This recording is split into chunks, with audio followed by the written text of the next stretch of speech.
afternoon, ladies and gentlemen. Thank you very much for coming to the first inaugural Global Summit for NB-IoT.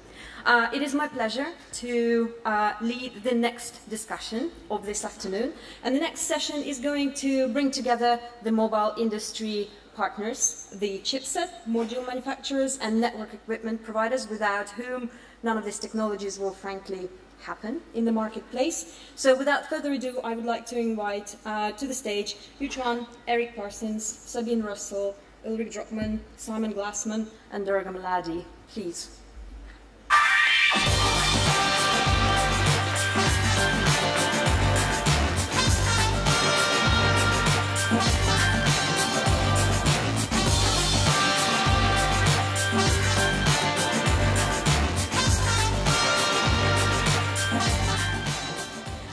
Fantastic. I think it's a very quick look at the entire ecosystem of companies who are working to make this technology reality. So it's a pleasure to see you all here. Very briefly, let me introduce our esteemed panelists today. Quan is the Chief Strategy Officer of Wireless Product Line at Huawei. Sabine Rossel is the Principal Engineer at Intel. Simon Glassman is Head of Strategic Partnerships at EMEA at u-blox. Ulrich Dropmann is the Head of Standardization at Nokia Bell Labs, CTO, Nokia. And I missed out on, no, I haven't, Eric. Eric Parsons, Head of Mobile Broadband at Ericsson, and Durga Malladi, VP of Engineering at Qualcomm. So we've had this initial talk about various services and applications and a variety of industries that these new technologies are going to cover. Let's talk technology. So what kind of features does this new technology, NB-IoT, that we're discussing today have, which is going to make it a right fit for a variety of IoT applications? What are the new things that are going to be enabled and how? If you can give me your views on this, please. I have no preference as to how you start. Durga, being that you're closest, please do. Sure. Okay, I'm going to kind of compare and contrast against EMTC and ECGSM in some sense. Probably that kind of sets the perspective of where Narrowband IoT comes in. The single most important thing is cost, lower complexity. I mean, they all kind of bundle up in the cost perspective, but there are a lot of things that have been put in place to make sure that the complexity is pretty low for these devices. It starts with making sure that the kind of decoding that we have in the devices is very low complexity. So it's like tail-biting convolution codes in the downlink and turbo codes in the uplink. Push the complexity towards the base station. The second thing is to make sure that the power consumption is as low as possible. And this means that if you're thinking of a water meter that wakes up at 3 a.m. in the morning and sends a few bytes of data, it doesn't have to go through an entire authentication procedure just to send that data. So there's state management that's done in the network, both in idle and connected states. So therefore, again, the complexity is something that's left in the network side. The third is to use as low a bandwidth as possible. So obviously, this is something which uses only 180 kilohertz of bandwidth as opposed to, let's say, EMTC, which uses about a megahertz. But actually, it's not just 180 kilohertz. Devices can go down all the way down to 15 kilohertz of tone spacing. Now, for those of us who started LTE back 12 years back, it's quite a throwback. I mean, as I speak here about data rates in the order of just a few kilobits per second, recall that we started LTE with only in terms of megabits per second. So it's quite a significant reduction in the complexity. And finally, link budget. This is probably the most important thing that we have to think of. It's a more than 20 dB difference in terms of the link budget. We want to think of a device that is placed in the basement and you forget about it and it should work for the next 10 years. It's quite a challenge, but that's exactly what we've put in the technology. Fantastic. Eric? Durga, you certainly covered many of the technology aspects very well and comprehensively. I mean, the one thing I would add is that there is a need, and what Narrowband IoT has allowed for is the ability to easily evolve the existing networks and take them out to ultimately to 5G, but really take your networks that you have today and be able to just very simply activate the capability in those networks with a grid that already exists, and in many cases with just a software application on top of the existing sites that you have. So the very quick deployment is a fantastic element of the overall solution, in addition to the technology elements that Durga referred to. Yeah, I was a bit scared that Durga and Eric left. Still something to say, but I think there are still some things to add on. One is we can deploy this both in an LTE grid and in a GSM grid. I think this is a very strong feature, and we see both happening. We see interest in 900 megahertz GSM grid, and we see, of course, interest in low LTE frequency deployment, 800, 700, 850. And I think that is really the beauty of that compared to all the other approaches, which makes it very forward-looking. And then on the network side, with a little bit less of attention, we have made the network also fit to support this massive number of devices, also to reduce signaling, and also have a subscription management for all of these large number of devices. And most importantly, we have started to deploy the opportunity of a dedicated virtual core. So you can have, if you then have this virtualized, you can really introduce sort of the network slicing, and that you have a core network which is dedicated to your application, and you can tailor this to a connected car e-health application and sell it to this. So this is really also leading the way into 5G from the architectural aspect, in addition to the radio performance. Thank you. Thank you very much. I think for us as a module provider at u-blox, the key is essentially looking out, so into the market, into the vertical, and ensuring that there's a kind of continuity and familiarity in terms of how easy it is to integrate and design in the technology in a way that is still relatively familiar to the technologies that have come before. So, for example, in terms of form factor, we're trying to ensure that, certainly with the first commercial modules, that, for example, we'll be supporting exactly the same form factor with NB-IoT devices as we do today with our 3G devices, for example. So, 26 millimeters by 16.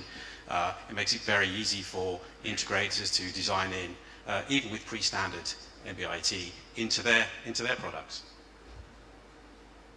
Thank you. Sabine? Thank you. I think almost everything was said already. I think there's one thing that we didn't mention. We are getting low-power wireless wide area networks in the licensed spectrum, which I think is quite important to ensure nationwide scalability as soon as we start deploying the technology. And yeah, I think this is probably the most interesting part. And then I think we've heard quite a lot about the applications. And I think there is a lot bigger potential that we may assume today. So one thing that is not so often mentioned is the industry sector. And there we will get also a whole portfolio of requirements. So I think there's still a lot of work to be done in Internet of Things. And Narrowband IoT is designed for LPWA, but there will be a lot other stuff to come. And Sabine, again, you rightly pointed out that there are several licensed technologies making their way through 3GPP right now, and Intel, I believe, are working on the whole portfolio. Yes, so that's intended to address a variety, I think we will address that, certainly, how these compare. All the three technologies have their merits. I think Narrowband IoT is definitely defined for a certain application sector, and I think it's hitting it well. Yeah. Okay.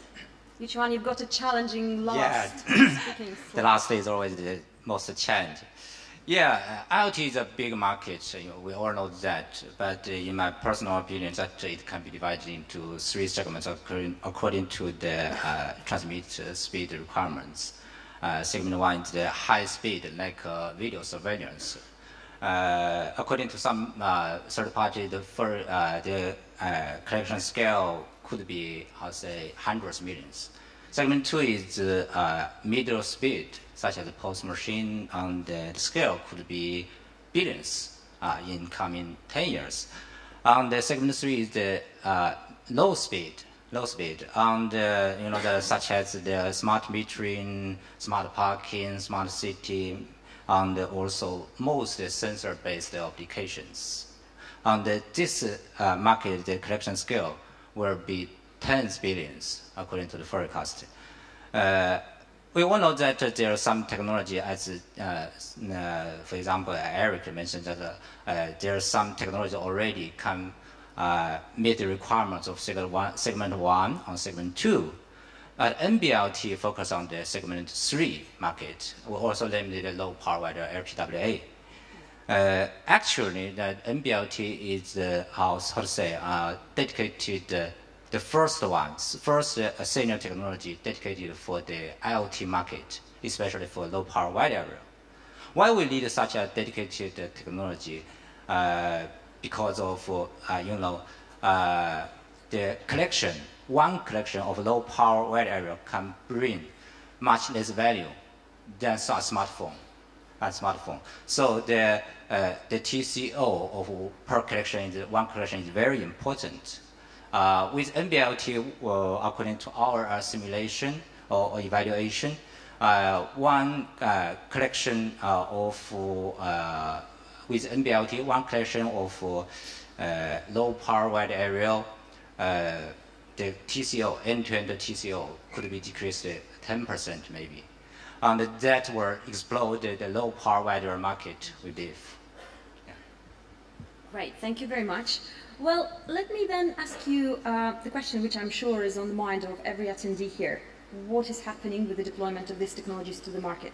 Where are we as the industry with bringing them to the commercial availability? And who am I going to put on the spot first? Perhaps I will start with the Intel and Qualcomm, and then onto Simon.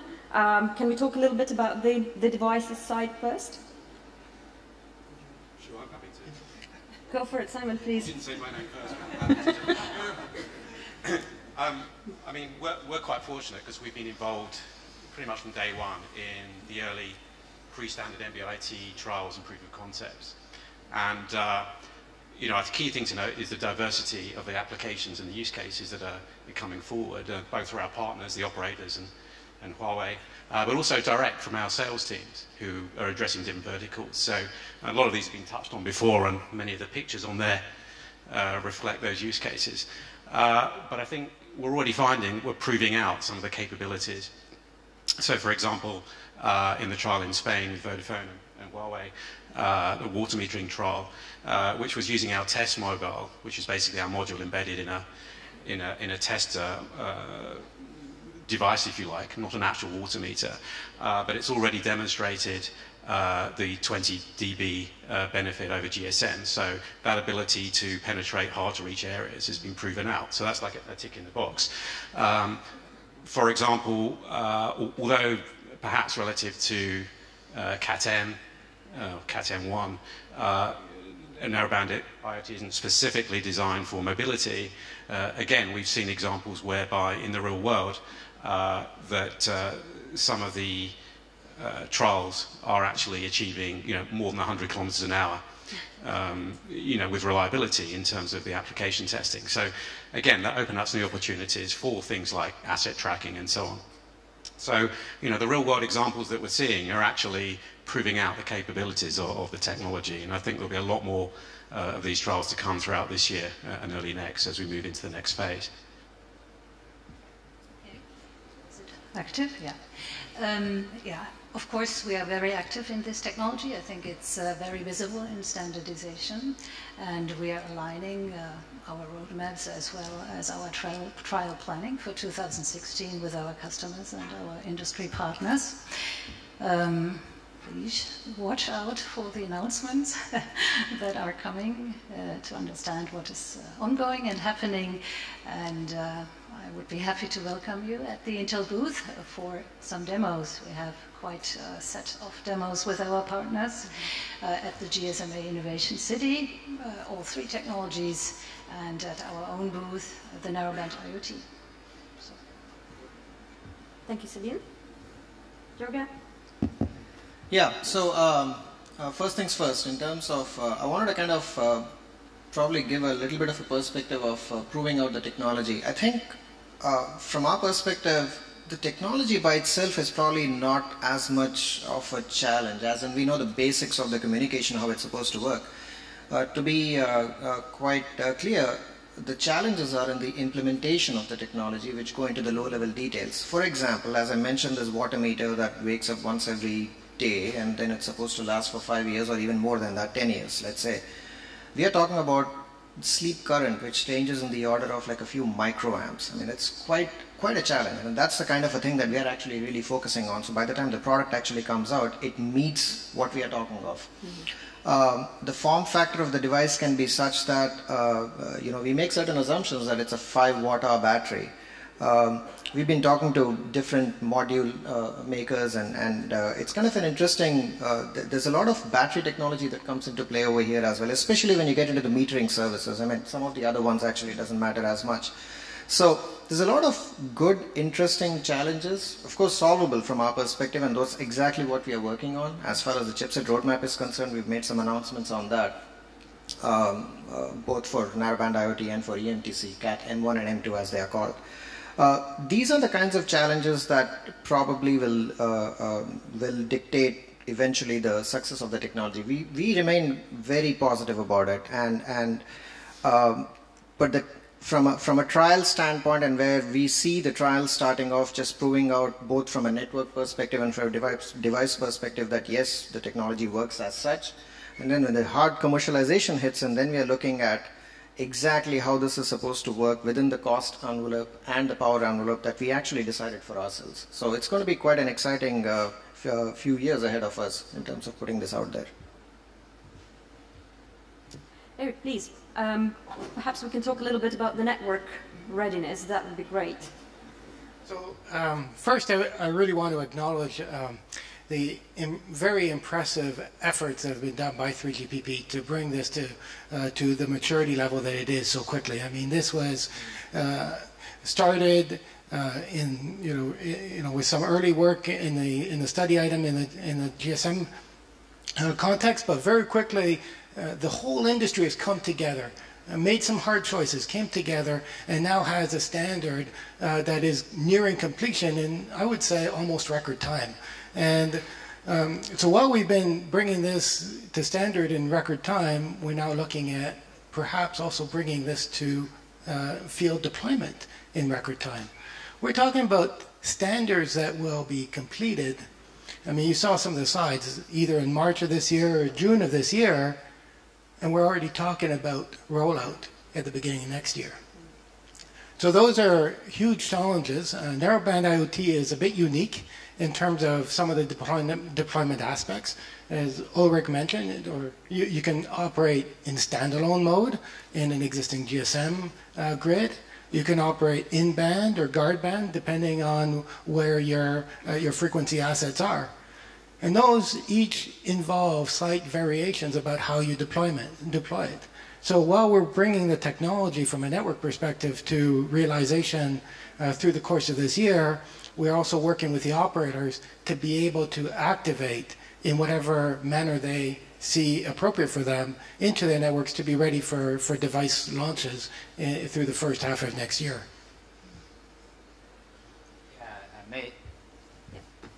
May I can add 2 points. The first is about network. You know that this year, in the second half of this year, we will release the commercial version of a network to support NB-IoT.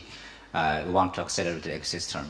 Another point to expect same months about coverage, very test results is very good. Another point I want to add is that it's the power consumption is also very important, but it cannot test it in the field. It can verify it in our lab. The result is that a device with NB-IoT could work 3 to 20 years. It depends on different scenarios. And with battery, it's very amazing. And I think this is very important for the low power wide area market. Thank you. Yeah, so we will be showing in our booth and then also in the GSMA Innovation City booth, and together with our partners on this Intel and Ericsson, an early deployment on NB-IoT. This standard is still ongoing, as Eric said, in record time. But luckily enough, I think what we have been proposing is matching in the key parameters, the carrier spacing, and the numerology, the standard. So in that sense, we're also very confident by the end of this year to have then commercial products available that compliant with the standard. Of course, there is, as Durga said, I think the challenges are probably bigger than on the device side to fulfill the promises which go beyond the radio technologies, but the whole design of this. But I think the technology is well on track, that we should be able to have then commercial deployment early next year. Fantastic, thank you very much. Can I move on to a slightly different question and focus about the NB-IoT Summit and organizing body, which is the NB-IoT Forum. We've heard a little bit about the focus of work in the forum for the operators. They're all focusing on trials and bringing the services to the market. What is the focus of your work in the forum from your company's perspective? Can you tell us a little bit about what you're doing? And perhaps I'll do a slightly different approach and ask you, Quan, first, there have been quite a few things mentioned previously in the press releases when the formation of the NB-IoT Forum was announced, and labs in particular were mentioned. Can you tell us a little bit what's happening with labs? Yeah, I can say that Huawei is very proud to be the initiator of the NB-IoT Forum. Our commitment to the NB-IoT solution on the NB-IoT Forum is very strong. Actually, that we have pushed a lot of our partners to join us together to push the NB-IoT ecosystem. We have raised the topic about, for example, open lab, this discussion in the industry, and several operators are interested with it and are talking about to make a plan to do that.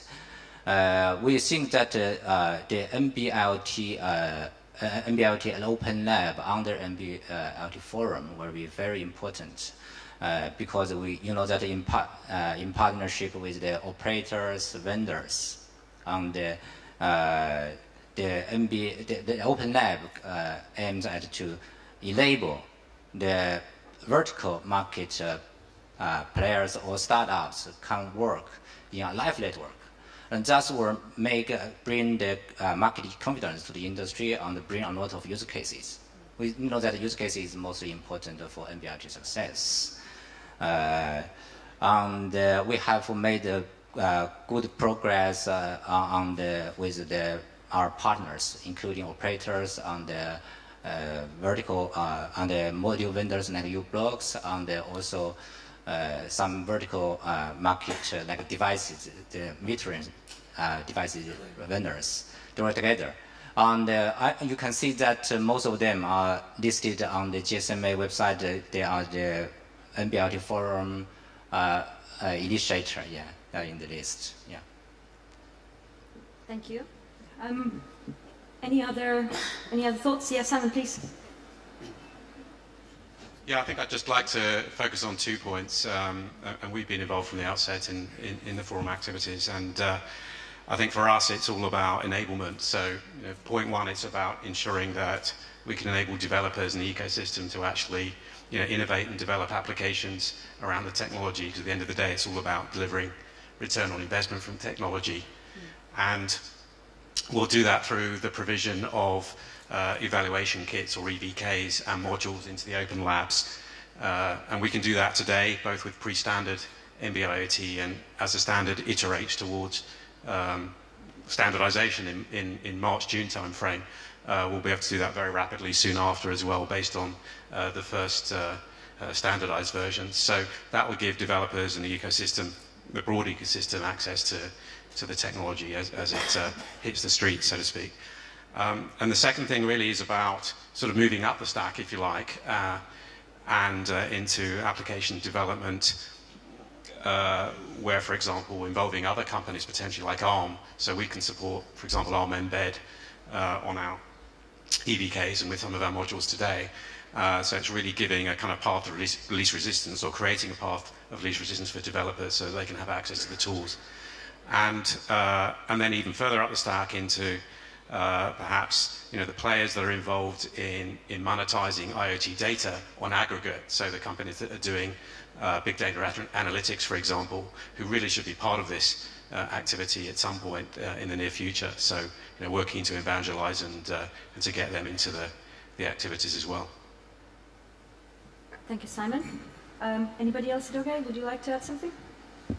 I was just going to actually come back to the point that you raised earlier about the NB-IoT Forum, and I was kind of thinking about it a little bit more as to how does it kind of compare and contrast against what happens in 3GPP, for instance. I mean, that's a place where standardization occurs.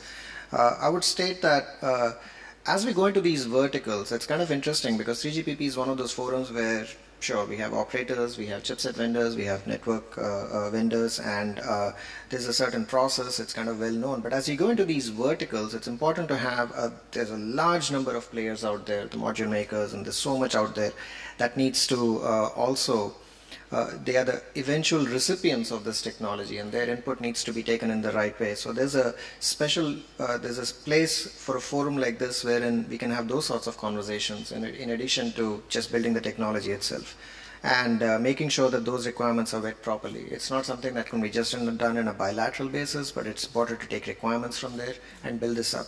It's in that sense, it's very unique from anything else that is typically done in the cellular industry. It's a new vertical, and that's an important part. And I would say that for such verticals, perhaps this sets a trend as we go forwards. I mean, to add on to that, this Narrowband IoT Forum is serving a very important role. So I think we have to recognize that we are not the only kid on the block. It's different than if we add some performance feature on LTE. We build, they buy. So now I think we have to convince as an industry, after we have taken some time to come to the right solution, then our customers that this is the right choice over other technologies. So in that sense, showing the breadth of the ecosystem is one, and then we need next one is IoT for IoT. So we need, of course, to demonstrate interoperability.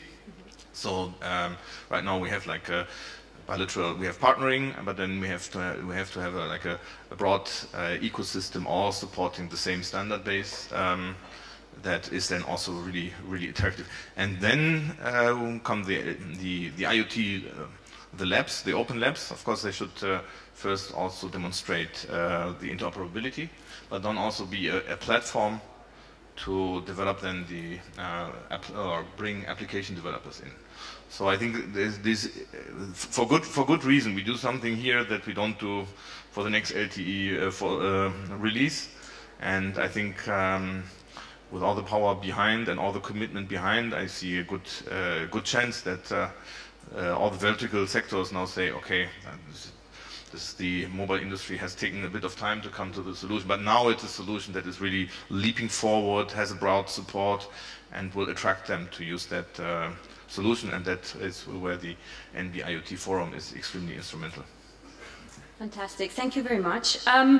Now I have about 10 minutes left from the panel, and I will open the floor to the questions from the audience. I have more questions for the panel, but I would like to see if there are any coming from the floor.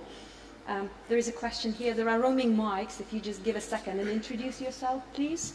Can we have a mic in front? Yep.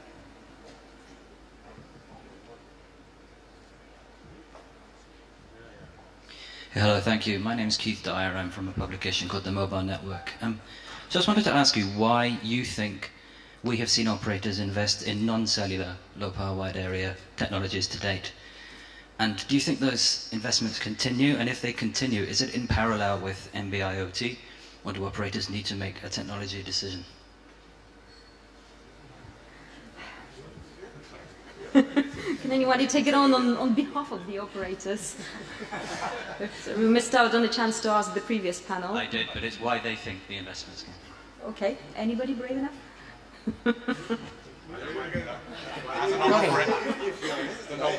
Go for it.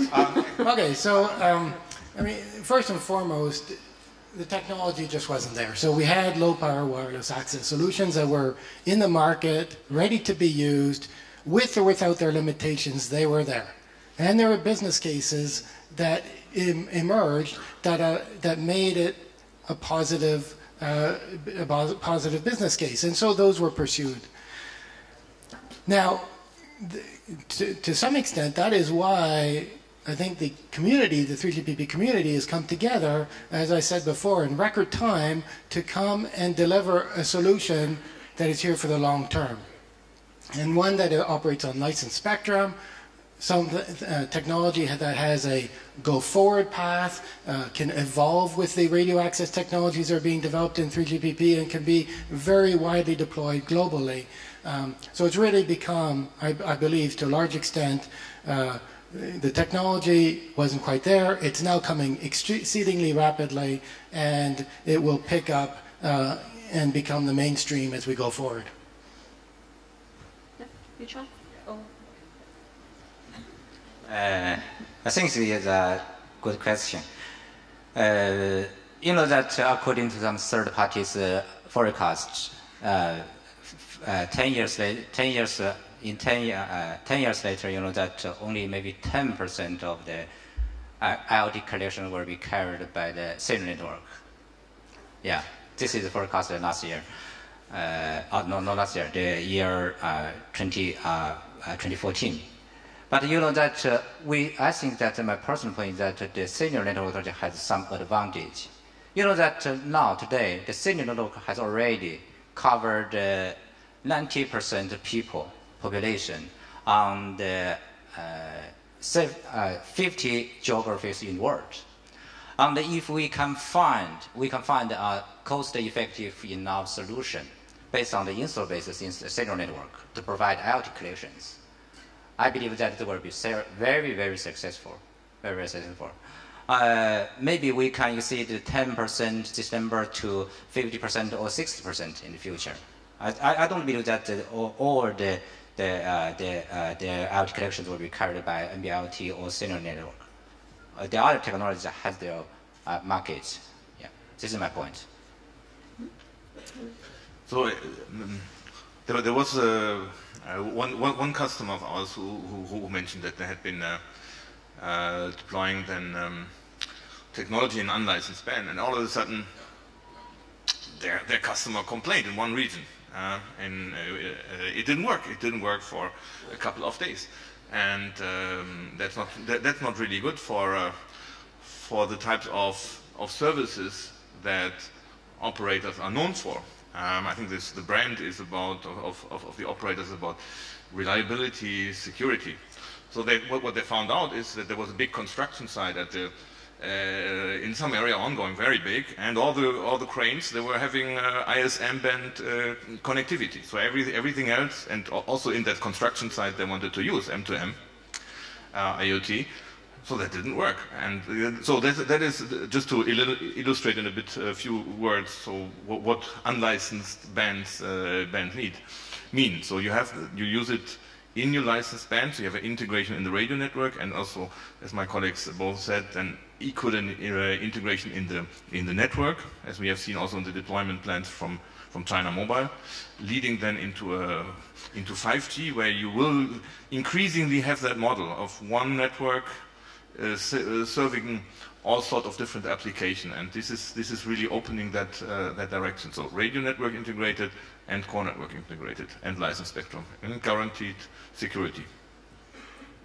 So I'm going to just state something over here and probably look to Luke and see if he nods his head on that, but because this is a question for operators really. But here's my take on this. M2M in 3GPP is actually not a phenomenon that just started 1 year back. It started in release 12. And so it's been about 4 years or so. But I have to admit that it's only in the last 1 or 2 years that we really got it right. When we started off in the beginning, yes, we were taking a certain trajectory. But it became clear as we were going through that it wasn't quite cutting it. It wasn't quite addressing all the requirements properly. And if one were an operator and you would look at that, then it's not unexpected that someone take a look at the other technologies as well.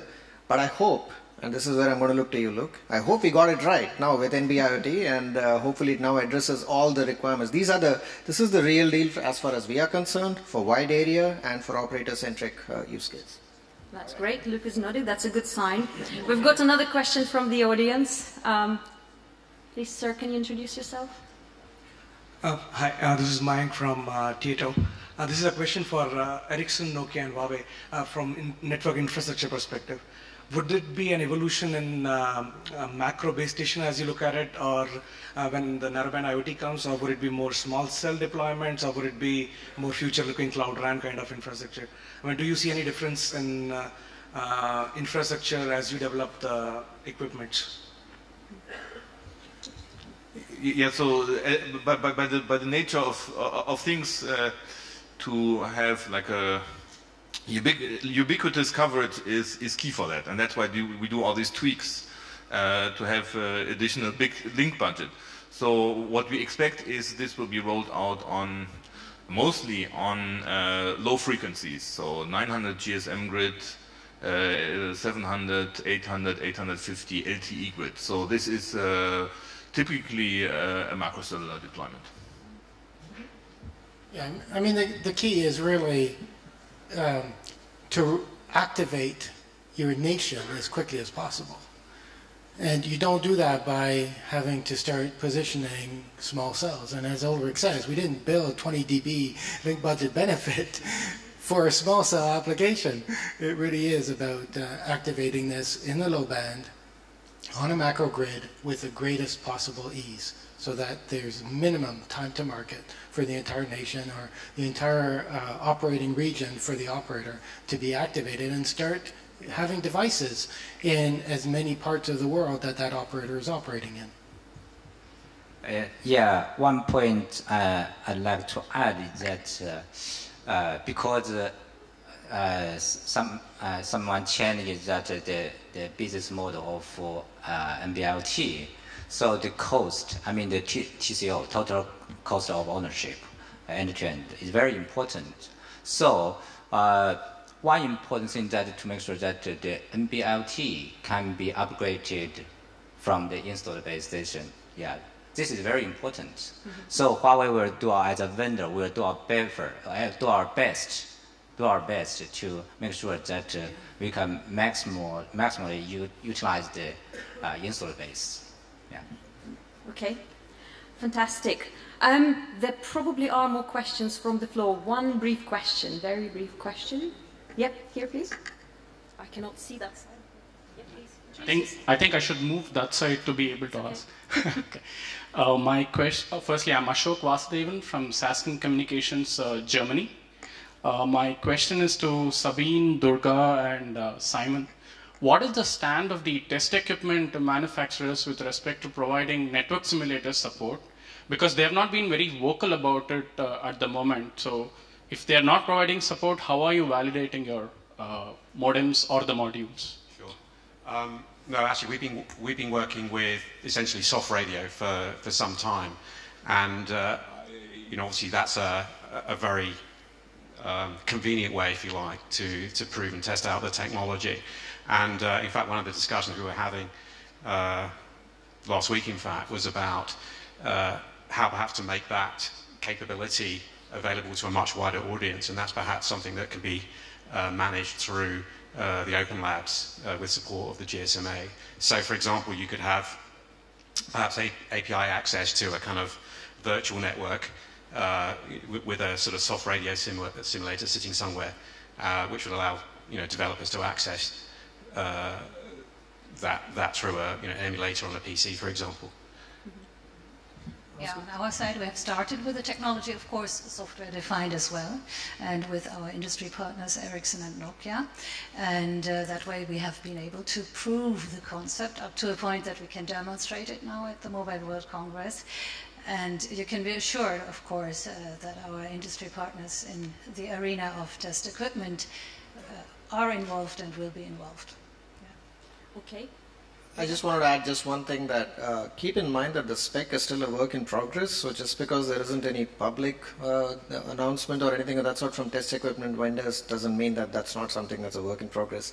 Of course, every chipset vendor starts with the in-house testing along with the direct working with the infra partners, and test equipment vendors then come in along the way as the spec gets formalized. So just an observation. Fantastic. I'm sure there are more questions. Please stay on after the summit finishes to ask more questions to the panelists. But in the meantime, quick rise of hands. Who has got NB-IoT or other mobile IoT demos on your stands? Oh, Durga, I'm sorry. Fantastic. So for those of you who would like to see the demos, please come to the booth and come to the GSMA Innovation City in Hall 3. You will not miss it. There is a big plane just above it. Head for the plane and you will see 6 demos for mobile IoT technologies, and of those, half of them are for NB-IoT. Come and see them. But in the meantime, thank you so much for your time. Much appreciated. Thank you.